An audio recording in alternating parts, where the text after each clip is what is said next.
5 zonal అధ్యక్షులు ఉన్న స్థిరమైన ఖచ్చితమైన బలిష్టమైన సైన్యాన్ని సమకూర్చుకోవడం జరిగింది. కావున ఈనాడైతే జాతీయ అధ్యక్షులు గాల సుబ్రహ్మణ్యం గారి ఆదేశాల ప్రకారం ఇవి జరుగుతున్నాయి. ఏదేమైనా మనమందరము ఒకరైతే one for all for one, ఒకరి కోసం అందరూ, అందరి కోసం ఒక్కరు. చిరు వ్యాపారస్తులకి వారికి ప్రత్యేక సదుపాయాలు కల్పించవలసిన అవసరం ఉంది. ఈ విధంగా మనము ఏం చేసాం, ఏం చేయబోతున్నాం, ఏం చేసామంటే 1975 నుండి ఈనాటి వరకు విద్యార్థులు ఉచితంగా చదివించాం ఈ సంఘ సభ్యులు. అదేవిధంగా సంవత్సరం ఒక కార్యక్రమం చేసుకుని ఆ కళాశాలలో ఉన్నటువంటి విద్యార్థులందరికీ యూనిఫామ్ ఉచితంగా ఇచ్చాం. మన వాళ్ళకే కాదు, ఇతర కులస్తులకు కూడా, కులస్తులు అందరికీ ఇచ్చాం. అంటే ఇది 175 నియోజకవర్గాల్లో మండలాల్లో కూడా మండల ఇన్ఛార్జీలు కూడా వేయడం జరిగింది. కొన్ని మండలాల్లో గ్రామ ఇన్ఛార్జీలు కూడా వేయడం జరిగింది. ఈ విధంగా రాష్ట్రం ఈ సంఘాన్ని స్థాపించిన వారు మిరియాల వెంకటరావు గారు, వంగవీటి మోహన్ రంగా గారు. ఏ సంఘాలైనా మనమందరం ఒకటే. అందుకే విజయవాడలో 16 సంఘాలు కూర్చోబెట్టి ఒక తాడు పెట్టి తీసుకురావడం జరిగింది. ప్రతి జిల్లాకి ఒక కమ్యూనిటీ హాల్, కళ్యాణ మండపం కావాలని అడిగాం. కానీ మొట్టమొదటిగా మన ఆంధ్ర రాష్ట్రంలో రాజమండ్రిలోనే గౌరవనీయులైన కందులు దుర్గేశ్ గారు 30 చెట్లు మన దుర్గేశ్ గారికి, ఇక్కడ ఉన్న సభ్యులు 7 నియోజకవర్గ సభ్యులకి ఇవ్వడం జరిగింది. ఎదురు కులాన్ని గౌరవించండి, మన కులాన్ని కాపాడండి, ఎదురు కులాన్ని గౌరవించండి. ఎదురు కులాలతో ఆప్యాయత అనురాగాలతో ప్రేమతో దయతో వెలగండి. లేనట్లయితే అధిక్షేతంలో ఉన్నాము కాబట్టి ప్రతి ఒక్కరికి మనమే టార్గెట్ అవుతాం కాబట్టి కాపులు, చెడ్డవాళ్ళు, రౌడీలు, గుండాలనే ముద్ర ఎంచుకుంటున్నాం. అది రాకుండా చూడమని మీ అందరికి కూడా మనస వాస కర్మ పేరు పేరున అందరినీ కూడా ఈ సందర్భంగా అడుగుతూ, తర్వాత ఈ సభకు విచ్చేసిన పెద్దలు, గౌరవనీయులు, మన కాపునాడు జాతీయ అధ్యక్షులు శ్రీ గాల సుబ్రహ్మణ్యం గారికి ఉభయ గోదావరి జిల్లాల జోటు కార్యవర్గం తరఫున ఘన స్వాగతం పలుకుతూ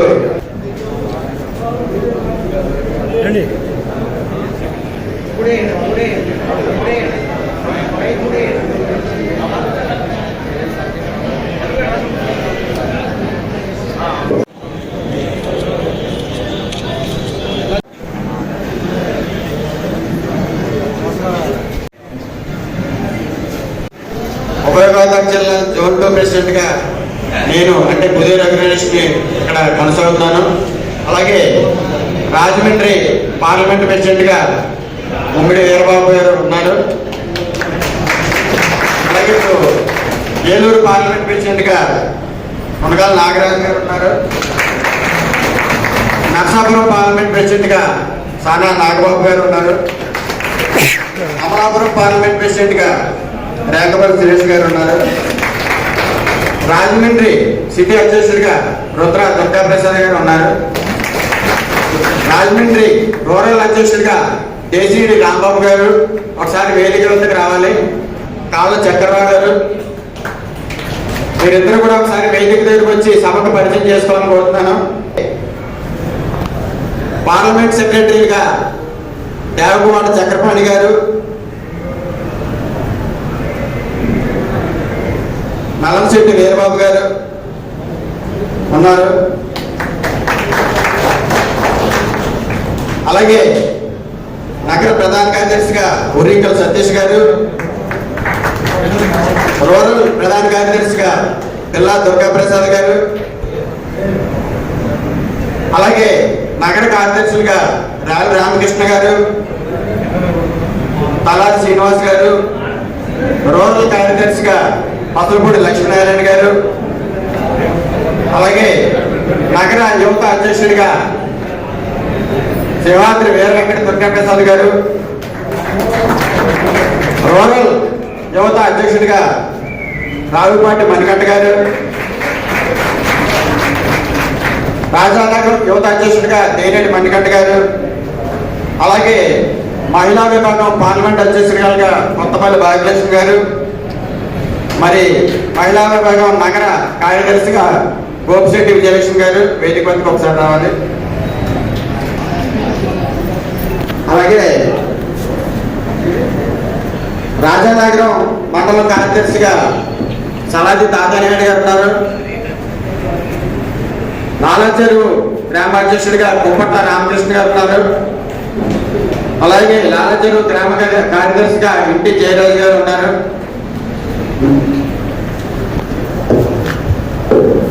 అలాగే మా చిత్రకళ బాబ్జీ గారు, వడ్డీ రామకృష్ణ గారు, ఇంకా మా శ్రేయోభిలాషులందరూ కూడా ఉన్నారు. అంటే అందరినీ సభకు పరిచయం చేస్తున్నాను. తదుపరి సభ కొనసాగుతుంది. అందరూ ఎవరి స్థానాల్లో వారు కూర్చోవలసిందిగా కోరుచున్నాను.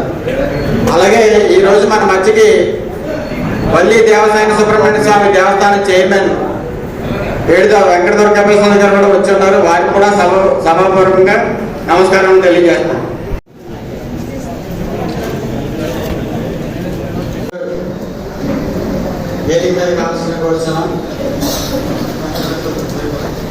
అలాగే మన మధ్య వచ్చిన లాలాచెరు సర్పంచ్ గారు మెట్ల యేసుపాదం గారిని కూడా వేదికలు ఆనందించాల్సిందిగా కోరుతున్నాం. మరి మన ముఖ్య అతిథిగా వచ్చినటువంటి శాసనమండలి సభ్యులు పెద్దలు శ్రీ సోమవీరాజు గారిని ఈ సభను ఉద్దేశించి ప్రశ్నించవలసిందిగా వచ్చింది. మిరియాల వెంకట్రావు గారు 1975లో కాపు ఆర్గనైజేషన్ అనే దాన్ని స్టార్ట్ చేశారు. దాన్ని చాలా పెద్ద ఎత్తున మన సంగీత వెంకటరెడ్డి గారి మంత్రివర్గం నుంచి తొలగించిన సందర్భంలో లక్షలాది మందితో ఒక పెద్ద సమావేశాన్ని ఏర్పాటు చేశారు. అనంతరం రాష్ట్రంలో అనేక పరిణామాలు జరిగినాయి. కాపులు అనే అంశానికి వచ్చినప్పుడు రాజకీయాలుగా కొన్ని తప్పులు జరుగుతున్నాయి తప్ప కాపులు ప్రతిస్పందన ఎప్పుడూ కరెక్ట్గా ఉండదని నా అనుభవంతో నేను గమనించడం జరిగింది. 80లో ఈ రాజమండ్రి పార్లమెంట్ నుంచి గాదం కమలాదేవి గారని ఒక ఎక్స్ఎమ్మెల్యే, ఆవిడ రాజమండ్రి పార్లమెంట్లో పోటీ చేశారు. 1980 జనతా పార్టీ కంటిపూడి సర్వరాయుడు గారి నాన్నగారు కంటిపూడి రామారావు గారు పోటీ చేశారు. ఎస్పీబీకి పట్టాభ రామారావుని ఆయన సెంట్రల్ మినిస్టర్ ఆయన పోటీ చేశారు. వారిద్దరితో ఒకే సామాజిక వర్గం. ఈ కమలాదేవి గారికి ఎవరు ఓటేస్తారని చిన్నప్పుడు నాకు తెలియక అనుకునేవాడిని. ఇప్పుడు బహుశా నాకు ఒక 22 ఏళ్ళు 23 ఏళ్ళు. ఆవిడకి ఎవరు తిరిగారు అంటే అంబాసిడర్ కార్డులో తలపాగా చుట్టుకుని కార్డులో తిరిగేవారు. నేను జనతా పార్టీ అని చాలా పెద్ద ఎత్తున ప్రచారం చేసేవాడు. జగజ్జీవన్ తీసుకొచ్చాం, అక్కడికి చాలా పెద్ద మీటింగ్లు పెట్టాం. కానీ బాక్సులు తెరిస్తే ఆవిడకి 1,55,000 ఓట్లు వచ్చినాయి. Independent candidate. మా కంటిపూడి రామారావు గారికి ఒక 60,000 ఓట్లు వచ్చినాయి. వాస్తవంగా వీళ్ళిద్దరూ కలిపి నిలబడితే అప్పుడే ఆవిడ 80లోనే ఎంపీ. ఇది నేను గమనించి 98లో గిరిజల వెంకటస్వామి నాయుడు గారిని ఇక్కడ పెట్టాం. పెడితే 27 లక్షలతో కాపులు ఓట్లు వేశారు. 27 లక్షలతో 14 పార్టీలో చేరారు. ఆ టైంలో చేరితే కృష్ణరాజు గారిని ఎంపీ చేశారు, పద్మనాభం గారే చేశారు, కాపులే చేశారు. ఇప్పటివరకు నవ్వుతూ నా భవిష్యత్ ఎప్పుడు కాపు తప్ప అక్కడ ఎంపీ అవ్వలేదు. కానీ కృష్ణరాజు గారు తగ్గించారు. వాజ్పేయి గారు భారతీయ జనతా పార్టీ, అలానే కృష్ణరాజు గారు అభ్యర్థి. ఇక్కడ వాజ్పేయి గారు, గిరిజల వెంకటస్వామి నాయుడు గారు. ఈ 2 శబ్దాలను నేను ఎందుకు వినియోగిస్తున్నాను మీరు ఒకసారి ఆలోచించండి. అండర్లైన్ చేయవలసినటువంటి పాయింట్స్. ఈ ఎప్పుడైతే జరిగిందో ఈ రాష్ట్రంలో ఈ జిల్లాలో కాపులందరూ బీజేపీ ఓటేశారు. బాలయోగి మీద ఎవరో తెలియని అభ్యర్థిని పెడితే మాకెవరు దొరక్క 98లో పొత్తు లేకుండా 1,85,000 ఓట్లు ఓన్లీ కాపులు వేసారు అమలాపురం పార్లమెంట్. అది ఎస్సీ సెగ్మెంట్. సమయం వస్తే కాపులు ఎలా స్పందిస్తారు ఇది గమనించాయి రాజకీయ పక్షాలు. కాపులు ఆల్టర్నేటివ్గా 2 పార్లమెంట్లు 3వ పార్లమెంట్లో ఇన్ని ఓట్లు ఇది కానీ ఎలా వదిలేస్తే ప్రమాదం అవుతుంది. పద్మనాభం బీజేపీలో చేరాడు అని గమనించినటువంటి వ్యక్తులు పెద్దలు మా పార్టీలో ఉన్న వాళ్ళే అందరినీ బయటికి తవలేశారు. ఆయన మళ్ళీ తెలుగుదేశంలో జాయిన్ చేసుకున్నారు కొంతమందిని. పద్మనాభం గారి దగ్గరికి వెళ్ళాను నేను. అప్పుడు ఆయన ఆరోగ్యం బాగాలేదు. ఇప్పుడు 9లో బీజేపీ పార్లమెంట్ సభ్యులుగా నిలబడండి, కృష్ణరాజు గారిని నరసాపురం పంపిస్తాం, మీరు ఇక్కడి నుంచి ఎంపీగా పోటీ చేయండి. బీజేపీ ఎంపీ అంటే మీ పార్టీలో నేను ఇక్కడ ఉండను, నేను వెళ్ళిపోతానైనా ఆయన తెలుగుదేశం తరఫున పోటీ చేశారు. మీరు ఇక్కడ నుండి పోటీ చేస్తే మీరు సెంట్రల్ మినిస్టరు, తర్వాత బీజేపీ అధ్యక్షుడు, తర్వాత రాష్ట్ర ముఖ్యమంత్రి. ఇది పార్టీ చెప్పి పంపించింది మీ దగ్గరికి. అవకాశం రాలేదు. తర్వాత చిరంజీవి గారు పార్టీ పెట్టారు. 18% ఓట్లు వచ్చినాయి, 18 సీట్లు వచ్చినాయి. మరలా పవన్ కళ్యాణ్ గారు పార్టీ పెట్టారు. నేను వారి దగ్గరికి వెళ్ళాను. మీ అన్నయ్య గారికి 18, బీజేపీకి 18, 98లో మోడీ గారు మనం కలిసి పోటీ చేద్దాం అంటే కుదరలేదు. మళ్ళా తెలుగుదేశంతో మాకు పవన్ కళ్యాణ్ గారికి అందరికీ 14లో పొత్తు వచ్చింది, గవర్నమెంట్ వచ్చింది. 19లో వారు మళ్ళా విడిగా పోటీ చేసేది 7% ఓట్లు వచ్చినాయి. 24లో మళ్ళా కలవలసిన పరిస్థితి వచ్చింది. మరి ఒక తుఫాను సృష్టించడం జరిగింది. వీటన్నిటిలో ప్రముఖమైన పాత్ర కాపులు పోషించారు. అయితే మనం ఈ బ్యాక్గ్రౌండ్ నేను ఎందుకు చెప్పడం కోసం ప్రయత్నం చేస్తున్నానంటే, కాపులనే సోదరులు అయితే వాడు ఎప్పుడు మనం తీసుకునే నిర్ణయాన్ని నాడు పాటిస్తున్నాడు. కానీ మనం సరైన సమయంలో సరిగా స్పందించినటువంటి లీడర్షిప్ ఉన్న మూలంగా కాపుల యొక్క ఆకాంక్షను నెరవేర్చలేని పరిస్థితి రాష్ట్రంలో ఉందనేది నేను 78 నుంచి రాజకీయాల్లో పనిచేస్తున్నాను. మిర్యాల వెంకటరావు గారితో నేను బీజేపీలో ఉన్నా వారి అభిమాని. నేను ఆయన ఒక వన్ మ్యాన్ ఆర్మీగా ఈ రాష్ట్రంలో ఆర్గనైజేషన్ నడిపించేటువంటి పరిస్థితికి నేను ముగ్ధుడిని. నేను ఎప్పుడు వాటిని కలుస్తూ ఉండేవాడు. నేను 29లో ఏం జరుగుతుందో ఎవరికీ తెలియదు, కానీ మనమైతే సిద్ధంగా ఉండాలి. జాతి సిద్ధంగా ఉండాలి, కమ్యూనిటీ సిద్ధంగా ఉండాలి. దేనికంటే ఏంటంటే అంటే కాలం నిర్ణయిస్తుంది, సమయం వస్తుంది. ఎప్పుడు ఒకేలాగా ఉంటుంది అని మనం అనుకోవడానికి వీల్లేదు. అన్ని ప్రయత్నాలు అన్ని వేళలా తదనుగుణంగా జరుగుతున్నటువంటి బాణీలోనే ఈ సమావేశం కూడా అంతర్లీనంగా దీనికి ఒక పెద్ద అర్థం ఉంది. అర్థాన్ని మనం అందరం స్వీకరించి రేపు విజయవాడలో జరిగే మీటింగ్కి మన ఈస్ట్ వెస్ట్లో ఉన్న 5 పార్లమెంట్లు సభ్యులందరూ పెద్దలందరూ ఇక్కడ ఉన్నారు. ఆ విధమైనటువంటి మొబిలైజేషన్తో మన రాష్ట్రంలో పెద్ద చర్చ జరిగే విధంగా ప్రయత్నం మనందరం కలిసి చేయాలి. నేను కూడా నాకున్న సమయంలో తప్పకుండా ఈ యొక్క సమావేశాలకి హాజరవడమే కాదు, కీలకంగా అందరితో కూడా మాట్లాడే ప్రయత్నం నేను చేస్తానని అందరూ కూడా తెలియజేస్తూ నేను ముగిస్తున్నాను. అలాగే నేను స్టేట్ లీగల్ అడ్వైజర్గా కూడా పనిచేస్తున్నాను రియల్ ఎస్టేట్ అసోసియేషన్కి. అలాగే సప్తనిధి గ్రామీణ బ్యాంక్ కూడా బ్రాంచ్కి లీగల్ అడ్వైజర్గా ఉన్నాను. దాంట్లో లాస్ట్ 10 years నుంచి వర్క్ చేస్తున్నాను. అలాగే లోకల్ కోర్ట్స్ కూడా చూస్తున్నాను. మీకు ఎవరికైనా ఎటువంటి సలహాలు కావాలన్నా సంప్రదించాల్సిన కోరుతున్నాను. అలాగే నేను గుంటూరు మహిళా సంఘంలో కూడా సభ్యురాలుగా ఉన్నాను.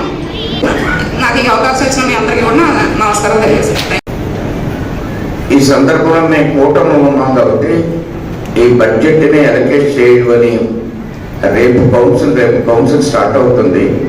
ఒక 2 అంశాలు రజకులకు సంబంధించింది, కాపులకు సంబంధించిన అంశం కూడా 2 కలిపి రేపే నేను ప్రస్తావిస్తానని, బడ్జెట్ అలకేషన్ కోసం వెంటనే ప్రభుత్వం స్పందించాలని నేను రేపు కౌన్సిల్లో మాట్లాడతాను. నేను నా వరకు కూడా ఏదైనా కొద్దిగా చేయాలని అనుకుంటున్నప్పుడు పంపిస్తే నేనే కాల్ చేసి మళ్ళీ మీకు నేను చెప్పడం జరుగుతుంది. అది 8019569393 మీరు ఎవరికైనా చెప్పచ్చు. ఒప్పుకోవాలని చెప్తే 25% పైగా. అలాగే నార్త్ ఇండియాలో కూడా కూర్మీస్ కానీ వీళ్ళందరూ కలిసి 25%. అంటే దేశం మొత్తం మీద కాపు సామాజిక వర్గం అనేది ఏ పేరుతో పిలువబడుతున్నా దాదాపు 20% ఉన్నాం. అంటే ఢిల్లీ రాజ్యం ఎంత దగ్గరగా ఉన్నాం మనం. దాని మధ్య దీనికి కమ్యూనికేషన్ గ్యాప్ ఉంటుంది. అందుకని కాపునాడు ప్రధానమైన ఎజెండా ఏంటంటే మన మధ్యలో కమ్యూనికేషన్ సిస్టమ్ పెరగాలి. ఇక రాబట్టి రెడ్డి సత్యనారాయణ గారు పరిచయమైన ఇంకోటి పరిచయమైన మన మధ్యలో కమ్యూనికేషన్ అనేది డెవలప్ అవ్వాలి. అదే మన మధ్యలో కోఆర్డినేషన్ అనేది కావాలి. ఇవాళ రాష్ట్ర వ్యాప్తంగా కాపు సంఘాలు చాలా యాక్టివ్గా పనిచేస్తారు. ముఖ్యంగా విజయవాడ సిటీలో 40 ఏళ్ళగా కాపునాడు కార్యాలయం ఉంది. రాజకీయ పార్టీ లాగే మేము నడుస్తాం. విజయవాడ రంగాగారు ఉన్నామంటే రంగాగారితో కాపునాడు పనిచేసింది.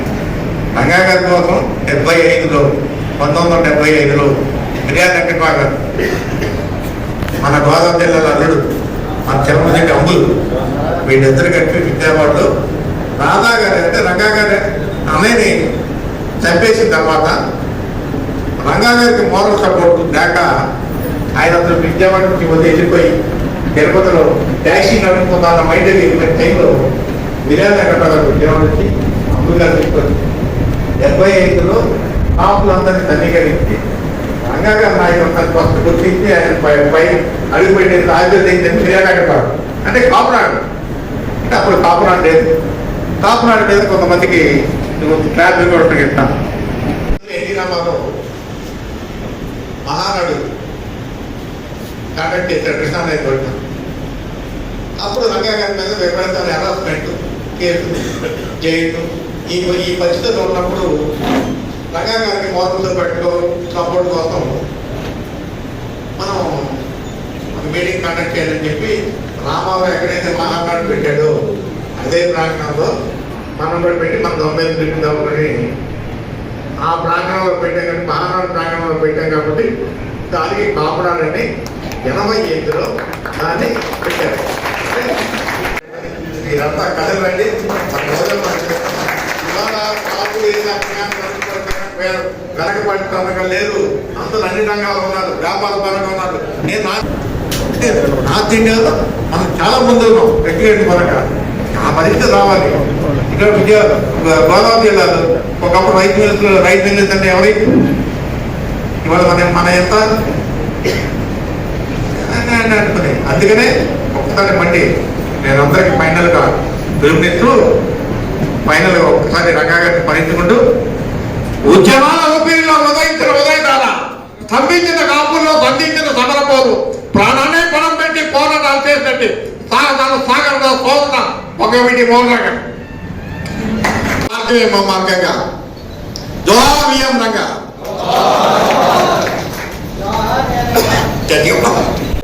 ఆయన అందరికీ అన్ని విధాలుగా ఎప్పుడు అందుబాటులో ఉంటారు, సహాయకారంగా ఉంటారు. వాళ్ళని సభలు ఉద్దేశించి పొదుపు అంటే డబ్బులు పొదుపు తెచ్చుకోవాలి, ఆశలో పొదుపు ఉండాలి. ఎక్కువ మాట్లాడేసి స్పీడ్గా మాట్లాడేసి కంట్రోల్ తప్పుపోయి ఉద్రేకాలకు లోనైపోయి ఏదైనా సమస్య వస్తే తట్టుకోలేనటువంటి పరిస్థితిలో ఎక్కువగా ఉండేటువంటిది మన కమ్యూనిటీ. అది పోవాలి. బంధువుల దగ్గర నుంచి ఒక్క 5 నిమిషాలు ప్రశాంతంగా కూర్చొని ఆ సమస్యను మనం ఏ విధంగా ట్యాకిల్ చేయగలం అనేటువంటి ఆలోచన వచ్చేంత వరకు కూడా నోరెప్పకూడదు. ఇది మొత్తం మన అందరిలో ఉన్నటువంటి పెద్ద ప్రాబ్లం, డ్రాబ్యాక్. అలాగే మనకు పని లేకపోయినా ఏదో ఒక ఆఫ్లైన్ ఎక్కడో ఎదుగుతుంటే అతను ఏం చేస్తాడో తెలియదు. ఆ నిజంగా అతను తప్పు చేసేటో లేదో కూడా తెలియదు. అక్కిని ఎవరన్నా ఊరికే నాయకుడి మీద ఒక బ్యాట్ ప్రచారం మొదలు పెట్టేస్తాం. అది పూర్తిగా మన కార్పొరేట్ మనం చూసామా చూడలేదా? ఇతర కమ్యూనిటీలో తినేస్తారు అనుకోండి, వాళ్ళు ఎవరు మాట్లాడాలి. అలా మీకు అది పూర్తిగా అర్థం చేసుకోండి. అంటే అలా తినమని కాదు నేను చెప్పేది. జనరల్గా అటువంటి వచ్చినప్పుడు మనకు తెలియకుండా ఊరికే మాట్లాడటం అనేటువంటి తప్పు. రెండు ఎదుటి మనుషులతో గొడవ పడ్డా లేకపోతే ఉప్పోడు పడ్డా కంగారు పడిపోయి గొడవ చర్చేసి మాట్లాడేటువంటి గుణాన్ని తగ్గించుకోవాలి. రెండవది. మూడోది అదే పొదుపండి. మూడోది ఊరికే డబ్బులు ఖర్చు పెట్టేయకుండా మనం జనరల్గా middle class below middle class కూడా ఉంటారు. ఈ మధ్యకాలంలో ఒక 5-10 years మధ్య నుంచి కొద్దిగా కమ్యూనిటీ ఆర్థిక పరంగా సెటిల్ అవుతూ ఉన్నారు. అంటే ఒక ఎందుకంటే 10% ఉంటే ఇప్పుడు 40-50% వరకు కొంత అందరికీ వ్యాపార లక్షణాలు అలవాటయ్యి అది రియల్ ఎస్టేట్ ఇంకో వ్యాపారం ఏదో ఒకటి అలవాటు చేసుకుని ₹4 సంపాదించుకుంటారు. అది జాగ్రత్తగా చేసుకుని వాటిని సంపాదించాలి. అయితే పొరపాటు ఏమవుతుందంటే సంపాదించిన తర్వాత పిల్లలు మెచ్యూర్ పిల్లలు మన కాని స్థాయి తెచ్చిపోయి లక్షలు ఖర్చు పెట్టుకోవాలని డబ్బు అవ్వలేదు, మళ్ళీ అప్పులు చేస్తాం. ఇది పూర్తిగా మానే. ఎంతవరకు మన స్థాయి మనం ఏం చేయగలం అక్కడ వరకు మనం చేయగలిగేటువంటి ఆలోచన ప్రతి ఒక్కరు చేసుకుని, ముఖ్యంగా ఏ కులం ఎదగాలన్నా సరే ఒకటి ఐక్యతైనా రెండోది ఎడ్యుకేషన్ ఉంటుంది. ఇందులో 2 రకాలు ఉంటారు. ఒకటి కమ్యూనిటీకి పూర్తిగా మద్దతు ఇస్తూ కమ్యూనిటీ వెల్ఫేర్ గురించి చూసుకునే కొంతమంది ఉంటారు. కమ్యూనిటీని అడ్డుపెట్టుకున్న వాళ్ళ వెల్ఫేర్ చూసుకునేటువంటి లీడర్లు కూడా ఉంటారు. ఆ రెండాటిని మీరు బేరీ చేసుకుని నాన్ పొలిటికల్ కమ్యూనల్ ఆర్గనైజేషన్ ఏది ఉంటుందో దానికి మాత్రమే మీరు మద్దతు ఇవ్వండి. ఒక కాపు కళ్యాణ మండపం కావాలి అని అడగడానికి కూడా భయపడిపోయేటువంటి రాజకీయ నాయకులు ఉన్నారు. దౌర్భాగ్యం అది. ఉత్తప్పుడు మాత్రం పెద్ద స్పీచ్లు ఇస్తారు. కమ్యూనిటీ ఉంటే అది దమ్ముండి అడగాలి. దమ్ముండి ఇది మన కళ్యాణ మండపం మనకు కావాలని అడగాలి. పదవి వచ్చేదాకా కాపు కమ్యూనిటీ అని పదవి వచ్చేదాకా పక్క పోయేటువంటి విధానాలు కాకుండా కమ్యూనిటీగా తప్పే లేదు. అన్ని కులాలు అడుగుతాయి. అన్ని కులాలు ప్రతి కులం కూడా ఒక కమ్యూనిటీలోంచి మా కళ్యాణ మండపం కావాలని స్థలాలు కేటాయిస్తారు. మనతో మేజర్ కమ్యూనిటీ కొద్దిగా పెద్ద స్థలం కావాలి, ఆ పెద్ద స్థలం ఇవ్వండి అని అడగడానికి భయం ఏంటండి? ఇతర కులాలు అందరికీ కష్టపడి తప్పలేదు. ఏ కమ్యూనిటీని కూడా మనం అవహేళన చేయకూడదు, ఏ కమ్యూనిటీతో కూడా గొడవ పడకూడదు. కళ్యాణ మండపం వచ్చేలా చూడండి. పిల్లలందరినీ బాగా చదివించండి. ఏ కుటుంబానికి ఆ కుటుంబం మనం బాగున్నామన్నా చూసుకోండి. బాగున్న తర్వాత మీ చుట్టాల్లో ఉన్న పేదవాళ్ళని సహకరించండి. ఇంకా ఎక్కువ డబ్బులు ఉన్నాయంటే ఆ సొసైటీలో ఉన్న కాపులు సహకరించండి. ఇంకా ఎక్కువ ఉన్నాయనుకుంటే ఇతర కులాల్లో ఉన్న పేదలను కూడా సహకరించండి. ఇది పాలసీ. అలాగే కాపునాడిని వాళ్ళ పెద్దలు ఎవరైతే ఉన్నారో వాళ్ళు అక్కడ విజయవాడ వచ్చి మిమ్మల్ని పిలిచారు కాబట్టి, పెద్దలు వాళ్ళే వచ్చి కండక్ట్ చేసే వాళ్ళు పిలిచారు కాబట్టి తప్పనిసరిగా అది జయప్రదం చేస్తే 2027 రాష్ట్ర వ్యాప్తంగా కాపునాడికి ఎలక్షన్స్ జరిగిపోయి రాష్ట్ర అధ్యక్షుడిని ఎన్నుకోపోతున్నాం. దానికోసం మీటి వస్తున్నాడు. దాంట్లో మీ పాత్ర ఏంటంటే, మీ గోదావరి జిల్లా పార్లమెంట్, రాజమండ్రి పార్లమెంట్ నియోజకవర్గ పాత్ర ఏంటంటే 2000 మంది తగ్గకుండా దాంట్లో మెంబర్షిప్ జాయిన్ చేసి వీళ్ళందరూ రాష్ట్ర వ్యాప్తంగా ఉన్న 25 పార్లమెంట్ సభ్యులు, నియోజకవర్గంలో 50 మంది సభ్యులు విజయవాడ వచ్చి రాష్ట్ర అధ్యక్షుడిని డైరెక్ట్గా ఎన్నుకోవాలి. మీరందరూ ఆ పనిగా చేయగలిగితే సీఎం కాపురానికి రాష్ట్ర అధ్యక్షుడు ఎవరు అవుతారని తన ప్రోగ్రాం రాసి ఈ టీవీని ముందు కూర్చొని కాపురాత 50,000 మంది కాపురం దగ్గర చేయాలని మౌనట్లే కాదు, రాష్ట్ర అధ్యక్షుడిని ఎన్నుకోవాలి. అది రాష్ట్ర అధ్యక్షుడిని రాష్ట్రంలో ఉన్న కాపులంతా కలిపి ఎన్నుకుందామని చెప్పి దానికి ఆమోదం ఒకసారి సంపడంలో, ఎందుకంటే కొంత తగ్గుతూ కొంత తగ్గుతుండే మనం మాట్లాడుకుంటాం కాబట్టి రాష్ట్ర అధ్యక్షుడు ఎన్నుకుందాం. అక్కడి నుంచి మనం హోదా తెచ్చుకుంటాం. రాజకీయాలను శాసిద్దాం. రాజకీయాలను శాసించకపోతే మనకి భవిష్యత్తు లేదు. రాజ్యాధికారంలో మన వాటా జనాభా దాపట్ల ప్రకారం మనం రాబోయే పంపించుకున్నాం. 1983లో తెలుగుదేశం పార్టీ వచ్చినప్పుడు రాష్ట్రం మొత్తం మీద అప్పుడు ఉమ్మడి ఆంధ్రప్రదేశ్లో 9 మంది మినిస్టర్లు ఉన్నాం. ఇవాళ మన సంఖ్య ఎంత? జనసేన పక్కన పెడితే 2, ఒకరు నారాయణ, రామానాయుడు. కాబట్టి మన సంఖ్య 9 నుంచి 2కి వచ్చిందంటే మన పరిస్థితి అంత తెలిదారిపోతున్నాం. రామానాయుడు ఒకసారి మీరు అవగాహన చేసుకోండి.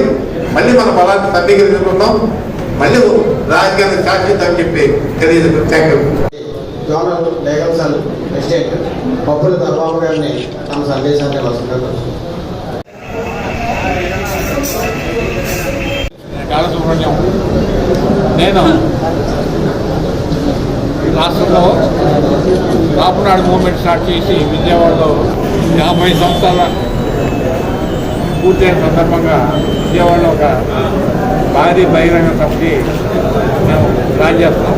దాంట్లో భాగంగానే మా కాపునాడు ఆర్గనైజేషన్లో సుమారు ప్రతి 5 జోన్లు, అంటే ఒక్కొక్క జోన్కి 5 పార్లమెంట్ సభ్యులు కలిపి జోన్గా అయితే 25 పార్లమెంట్ సభ్యులతో 5 జోన్లో మీటింగ్ జరుగుతున్నాయి. ఇది జోన్ 2 సమావేశం రాజమండ్రి. ఈ జోన్ 2 సమావేశంలో మేము విజయవాడ జరగబోయే కాపునాడు బహిరంగ సభకి వేలాదిగా లక్షలాదిగా రమ్మని ఇవ్వడానికి రాజమండ్రి రావడం జరిగింది. అలాగే రాష్ట్రంలో జరుగుతున్న కాపు సమాజం పట్ల జరుగుతున్న నిరాదరణ దాన్ని వెలుగెత్తి చూపించాలని, అంటే రాష్ట్రంలో జరుగుతున్న పరిపాలన మీద కూడా మంచి అవగాహనతో కాపు సామాజిక ఉందని చెప్పి వారి ఆకాంక్షల్ని జనాలకు తెలియజేయాలనే ఉద్దేశంతో ఈ రాజమండ్రి మీటింగ్ ద్వారా వరుసగా ఏంటంటే మాకు ఇది జోన్ 2 మీటింగ్ అయిపోయిన తర్వాత నెక్స్ట్ సండే వైజాగ్ తర్వాత నవంబర్ 2 అనంతపురం ఇలా జోన్ల వరకు సమావేశాలు ఏర్పాటు చేసుకుని లక్షలాదిగా విజయవాడ మహాసభకు తరలిరావాలని నిర్మించడానికి సమావేశం వచ్చాం. దీంట్లో ప్రధానంగా చర్చించే విషయం ఏంటంటే కాపు విదేశీ విద్యా పథకానికి బడ్జెట్ రిలీజ్ చేయాలి, శాంక్షన్ చేయాలి, పెండింగ్ ఉన్నదందరూ రిలీజ్ చేయాలి.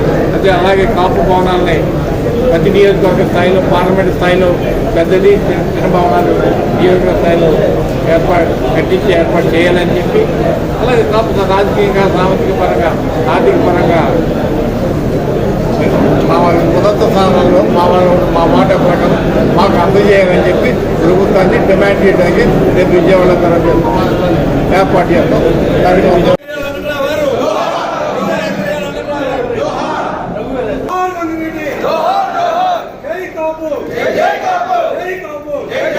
నాతో పాటు నా కార్యవర్గం నాకు అన్ని విధాలుగా కలిసి వచ్చి ఒక మాట చెప్తాను, ఏమనుకోద్దు. నగరంలో కొంతమంది పెద్దలు మమ్మల్ని హేళన కూడా చేసిన సందర్భాలు కూడా మేము అనుభవించాం. మన పెద్దలే, బయట వాళ్ళు ఎవరు కాదు, మన పాప పెద్దలే అవమానం చేశారు, చాలా అవమానాలు పడ్డాం. కాకపోతే మాకు ఇక్కడ ఏంటంటే పెద్దలు కొంతమంది 11 వ్యక్తులు ఇంకా మరి కొంతమంది సహకారం ఉండడంతో మేము ముందుకి కార్యక్రమాలు చేసుకుంటూ వెళ్ళగలుగుతున్నాం. అదేవిధంగా మరి గత ప్రభుత్వంలో మన కాపులంటే మొఖం తిప్పుకునే పరిస్థితి, నిజంగా చాలా దారుణమైన అవమానాలు జరిగినాయి గత ప్రభుత్వంలో. ఏ ఎంపీ దగ్గరికి వెళ్ళినా, ఏ మంత్రి దగ్గరికి వెళ్ళినా ఆ కాపులు అనగానే మొఖం తిప్పుకుని పక్క నుంచి వెళ్ళిపోయారు గత ప్రభుత్వంలో. కానీ ఈ ప్రభుత్వం వచ్చిన తర్వాత మా కార్యవర్గం మరి రాజమండ్రిలో మా కాపులకి కమ్యూనిటీ హాల్ కావాలి, అలాగే రాష్ట్ర వ్యాప్తంగా ప్రతి జిల్లాలో కూడా, ప్రతి జిల్లా కేంద్రంలో కూడా కాపు కమ్యూనిటీ హాల్ నిర్మించుకోవడానికి స్థలం ఇవ్వాలని, లేదా బిల్డింగ్ అన్నా కట్టించేవాళ్ళని చెప్పేసి గౌరవ ముఖ్యమంత్రి నారా చంద్రబాబు నాయుడు గారిని స్వయంగా మా కార్యవర్గం వెళ్ళి కలిసాము. ఆయన స్పందించి 5 నిమిషాలు మాకు కేటాయించి మాతో, మా కార్యవర్గంతో మాట్లాడి ఆదేశాలు జారీ చేశారు. తదనుగుణంగా మాకు ఇక్కడ రాజమండ్రి సిటీ శాసనసభ్యులు ఆదిరెడ్డి శ్రీనివాస్ గారు కానీ, అలాగే రాజనగరం శాసనసభ్యులు బొత్తుల బలరామకృష్ణ గారు కానీ, రూరల్ శాసనసభ్యులు గోరెట్ల బుచ్చయ్య చౌదరి గారు కానీ, మరీ ముఖ్యంగా పార్లమెంట్ సభ్యురాలు దగ్గుబాటి పురంధేశ్వరి గారు, వీరందరూ కృషి చేసి మాకు 20 సీట్లు ముందు అలాట్ చేస్తే తదుపరి మంత్రి గారు మరి పర్యాటక శాఖ మంత్రి గారు పెద్దల మందు దుర్గేష్ గారు కలగజేసుకుని దాన్ని మరికొంతగా పెంచి 30 సెంట్లు స్థలం కేటాయించారు రాజమండ్రి కలెక్టరేట్ దగ్గర. అంటే ఈ సందర్భంగా నేను చెప్తాను, కలిసి కార్యాచరణ రూపొందించుకుని కష్టపడితే ఏదైనా మనం సాధించగలమని ఈ సందర్భంగా మేము చాలా అంటే మమ్మల్ని మేము తక్కువ చేసుకోవడం కాదు, మేము చాలా చిన్నవాళ్ళం, చాలా మందితో పోల్చుకుంటే మేమందరం ఒక చేమలదండిగా బయలుదేరి ఈ కార్యాన్ని మేము సాధించాము.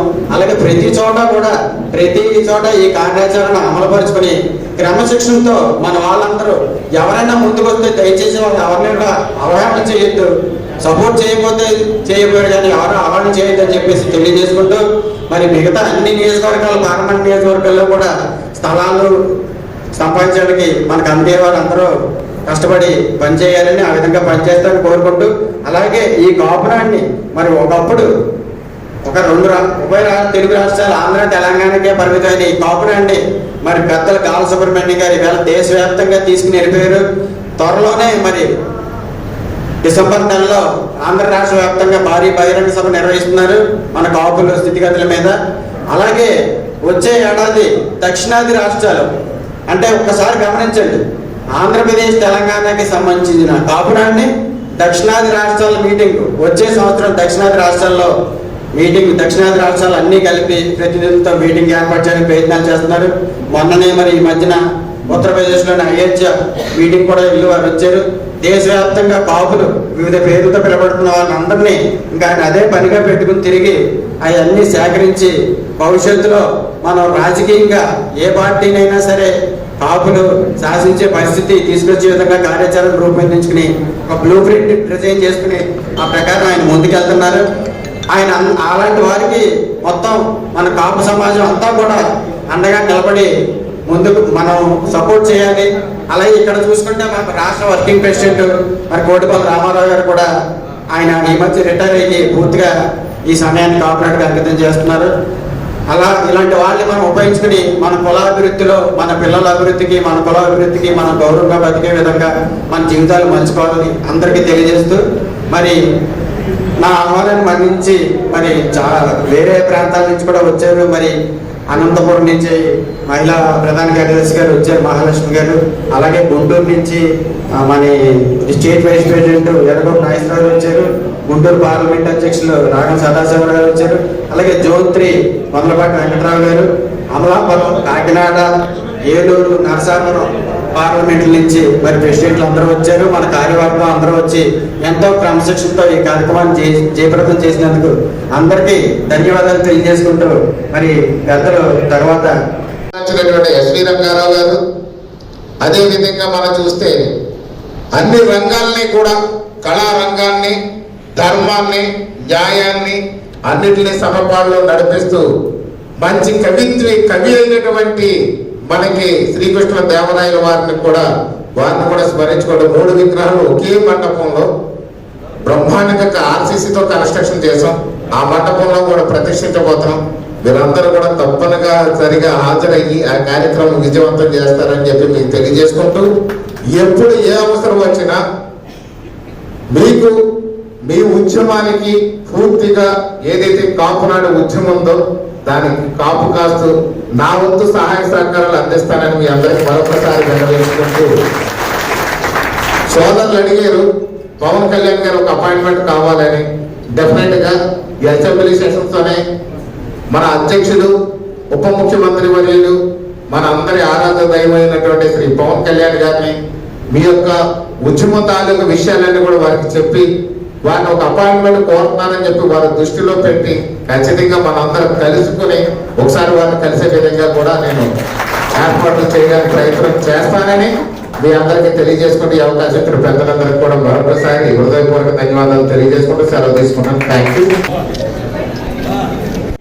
కొద్దిగా అనుకొచ్చానే రైట్, ఓకే సార్, రెడీ.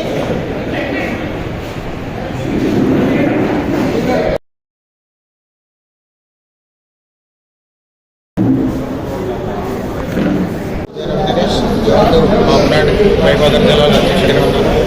మరి ఈరోజు రాజమండ్రిలో నిర్వహించిన ఉభయ గోదావరి జిల్లాల జోన్ 2 కాపునాడు ప్రాంతీయ సదస్సుకి విచ్చేసిన మా కార్యకర్తలు ఉభయ గోదావరి జిల్లాల్లో ఉన్నటువంటి 5 పార్లమెంట్ నియోజకవర్గాలు ఏలూరు, నరసాపురం, అమలాపురం, కాకినాడ, రాజమండ్రి పార్లమెంట్ నుంచి వచ్చిన ప్రతినిధులందరికీ, అలాగే ఈ కార్యక్రమానికి విచ్చేసిన కాపునాడు జాతీయ అధ్యక్షుడు బాల సుబ్రహ్మణ్యం గారికి, రాష్ట్ర వర్కింగ్ ప్రెసిడెంట్ ముట్టుపల్లి వెంకటరామారావు గారికి, రాష్ట్ర ఉపాధ్యక్షుడు జనగోపు నాగేశ్వరరావు గారికి, అదేవిధంగా మహిళా కార్యదర్శి వేపూరి మహాలక్ష్మి గారికి, ఉపాధ్యక్షురాలు నాగమాధవ్ గారికి, పార్లమెంట్ అధ్యక్షురాలు భాగ్యలక్ష్మి గారికి, అలాగే మొత్త కార్యవర్గం అందరికీ కూడా హృదయపూర్వక ధన్యవాదాలు తెలియజేసుకుంటూ ఈ విధమైన ఐక్యతతో మంచి కార్యాచరణతో మనం అందరూ ముందుకెళ్ళి బాబుల యొక్క అవసరాల కోసం విద్యా విధానాల్లో కానీ ఉద్యోగ వ్యవహారాల్లో కానీ సంఘటితంగా ఉండి ప్రభుత్వం ఇక్కడ ఒక విషయం చెప్పాలి. ఉన్నటువంటి కోట్ల ప్రభుత్వం బాబులకి సానుకూలంగా ఉందని మేము బాగుంటూనే ఉన్నాం. ఎందుకంటే గత ప్రభుత్వం బాబుల్ని చాలా దూరంగా పెట్టింది, అది మేము స్పష్టంగా గమనించాం.